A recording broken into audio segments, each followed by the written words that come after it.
మనం పుట్టి పెరిగిన ఊళ్ళు, మనకు తెలిసిన ప్రదేశాలు ఎన్నో పురాణ గాథలకు, చారిత్రక విశేషాలకు నిలయమంటే మనకు ఆశ్చర్యం వేస్తుంది. ఎంతో థ్రిల్లింగ్గా కూడా ఉంటుంది కదా. మీలో చాలామంది ద్రాక్షారామం పేరు వినే ఉంటారు.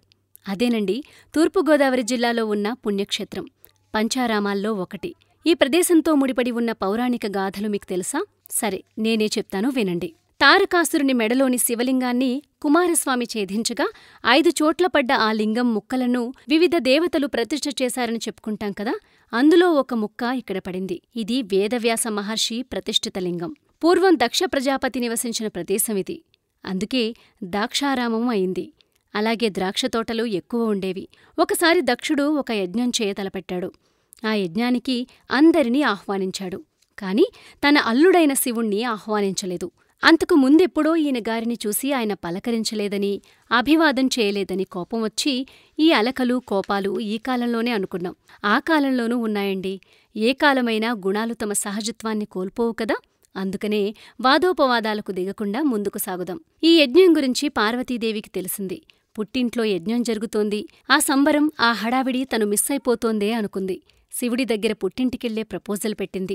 కాని శివుడు జగదీశ్వరుడు కదా, ఆయన పిలవని పేరంటానికి వెళ్లకూడదు, వద్దు అని నీతిచంద్రిక తిరగేశాడు. కాని ఆడవారు ఏదైనా తలుచుకుంటే అందులోనూ పుట్టింటి విషయంలో దాన్ని సాధించకుండా ఉండరుగా. మొత్తానికి పరమేశ్వరుడిని ఒప్పించి పుట్టింట్లో జరిగే యజ్ఞానికి వెళ్ళింది. అక్కడ ఏమైంది? ఎవరూ ఆవిడ్ని పలకరించలేదు, ప్రేమాదరాలు చూపించలేదు. దానితో పార్వతీదేవికి కోపం వచ్చింది. భర్త మాట వినకుండా వచ్చిన దానికి పశ్చాత్తాపపడింది. ఇటు పుట్టింట్లోనూ ఉండలేకపోయింది, అటు శివుడి దగ్గరికెళ్ళి జరిగిన విషయం చెప్పలేకపోయింది. పాపం, ఆ అవమానం భరించలేక తనని తను కాల్చుకుని బూడిదయింది. ఈ విషయం తెలిసిన శివుడు ప్రళయరుద్రుడయ్యాడు. తన జటాజూటం నుంచి వీరభద్రుణ్ణి సృష్టించాడు. ఆయన వెళ్లి దక్షయజ్ఞాన్ని ధ్వంసం చేశాడు. పత్నీ వియోగాన్ని భరించలేని శివుడు పార్వతి సూక్ష్మ శరీరాన్ని భుజం మీద పెట్టుకుని ఆవేశంతో ప్రళయ తాండవం చేశాడు. శివుణ్ణి ఆపడానికి విష్ణువు పార్వతీదేవి సూక్ష్మ శరీరాన్ని తన చక్రాయుధంతో ముక్కలు చేశాడు. ఆ శరీరం 18 ముక్కలై 18 చోట్ల పడ్డాయి. అవే అష్టాదశ శక్తిపీఠాలు. వీటిని జగద్గురువు శంకరాచార్యులవారు పునఃప్రతిష్ఠించి అన్ని చోట్ల శ్రీచక్రాలను కూడా స్థాపించారు. దాక్షాయణి ఆత్మాహుతి చేసుకున్న ప్రదేశంలోనే శివుడు భీమరూపంలో స్వయంభువుడిగా వెలిశాడు. మనం ఇక్కడ ఇంకో కథ కూడా చెప్పుకోవాలి.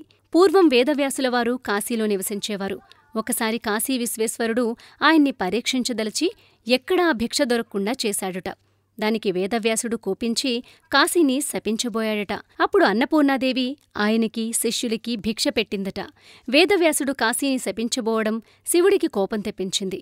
వెంటనే శివుడు వేదవ్యాసుణ్ణి శిష్య సమేతంగా కాశీ విడిచి వెళ్లమని ఆజ్ఞాపించాడు. దానికి వేదవ్యాసుడు బాధపడగా అన్నపూర్ణాదేవి ఆయనకు దక్షారామం పోయి అక్కడ భీమేశ్వరుని సేవించమని, అక్కడ ఉంటే కాశీలో ఉన్నట్లే ఉంటుందని చెప్పగా వ్యాసుడు తన 300 మంది శిష్యులను వెంటబెట్టుకుని దాక్షారామం వచ్చి అక్కడ నివసించాడు.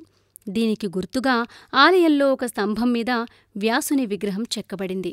వింధ్యపర్వతం గర్వమణిచే కార్యక్రమంలో అగస్త్య మహర్షి ఇక్కడికొచ్చి కొంతకాలం ఇక్కడ నివసించాడు. మన దేశంలో దాక్షారామం, శ్రీశైలం, శ్రీకాళహస్తి మధ్య ఉన్న ప్రదేశాన్ని త్రిలింగ దేశము అన్నారు. త్రిలింగ దేశానికి ఉత్తర సరిహద్దుగా దాక్షారామం ప్రసిద్ధికెక్కింది.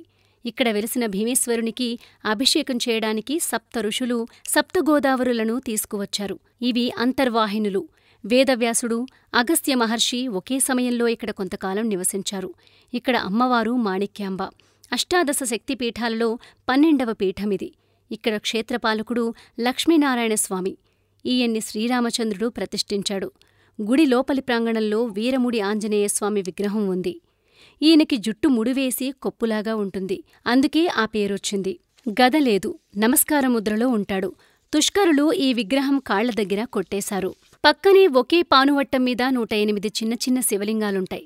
దాన్ని దర్శిస్తే అన్ని శివాలయాలు చూసినంత ఫలమట. ఇక్కడ నవగ్రహ మండపమే కాక అష్టదిక్పాలకులకు మండపం ఉంది. బహుశా దీన్ని ఇక్కడే చూస్తామేమో. ఇంకా శ్రీకృష్ణదేవరాయలు ప్రతిష్ఠించిన విరూపాక్షస్వామి, 2 తలల అష్టబంధ నాగేశ్వరస్వామి, కైలాస గణపతి దర్శనీయ దేవతామూర్తులు, ఏకశిలలో మలచిన నమూనా దేవాలయం ఆలయ ప్రాంగణంలో చూడవచ్చు. అష్టదిక్పాల మండపానికి ఎదురుగా ఉన్న స్వామి ప్రధాన ఆలయ మార్గాన్ని చీకటి కోణం అని పిలుస్తారు. ఇందులో 3 ప్రాకారాలున్నాయి. అందులో మొదటి 2 ప్రాకారాలలో గోడలకి బొడిపలు కనపడతాయి. పూర్వం అక్కడ నవరత్నాలు పొదగబడి ఉండడం వల్ల ఆ ప్రదేశమంతా కాంతిమయంగా ఉండేదట. 9-10 శతాబ్దాలలో నిర్మింపబడిన ఈ ఆలయ కుడ్యాలపై 832 శాసనాలు చెక్కబడి ఉన్నాయి. మనకి వీటిలోని వ్రాత అర్థం కాకపోయినా చారిత్రక పరిశోధకులకి ఇవి పెన్నిధి వంటివి. ఇలాంటి శాసనాల ఆధారంగా చేసిన పరిశోధనల ద్వారానే మనకు మన దేశ పూర్వచరిత్ర తెలుస్తుంది. ఆలయాభివృద్ధికి ఏ రాజులు ఎలా తోడ్పడ్డారు, ఏ మండపాలు ప్రాకారాలు ఎవరు కట్టించారు, ఆలయ నిర్వహణకి ఏ రాజులు ఎంత దానాలిచ్చారు వగైరా వివరాలన్నీ ఈ శాసనాలలో లభ్యమవుతుంది. వాడ్రేవు జమీందారులిచ్చిన 125 ఎకరాల భూమ్మీద ఆదాయం నేటికీ ఆలయాభివృద్ధికి తోడ్పడుతోంది. భీష్మ ఏకాదశి నాడు భీమేశ్వరస్వామి, లక్ష్మీనారాయణస్వామి, సూర్యనారాయణస్వామిల కళ్యాణం ఒకే వేదికపై జరపడం కూడా ఇక్కడి విశేషమే. దర్శన సమయాలు ఉదయం 6 గంటల నుండి 12 గంటల వరకు, మళ్లీ మధ్యాహ్నం 3 గంటల నుండి 8 గంటల వరకు మనం దర్శించుకోవచ్చు. ఈ ప్రదేశం చేరడానికి కాకినాడ దాకా వెళ్లి అక్కడి నుంచి ఉదయం 9:30 ప్యాసింజర్లో వెళ్లవచ్చు. గోదావరి జిల్లాలో ముఖ్య పట్టణాలన్నింటి నుంచి బస్సు సౌకర్యం బాగానే ఉంటుంది. ఇక బస్టాప్ నుంచి గుడికి 1/2 కిలోమీటర్ల దూరం మాత్రమే ఉంటుంది. ఇన్ని విశేషాలున్న ఆలయాన్ని మరి మీరూ దర్శిస్తారుగా.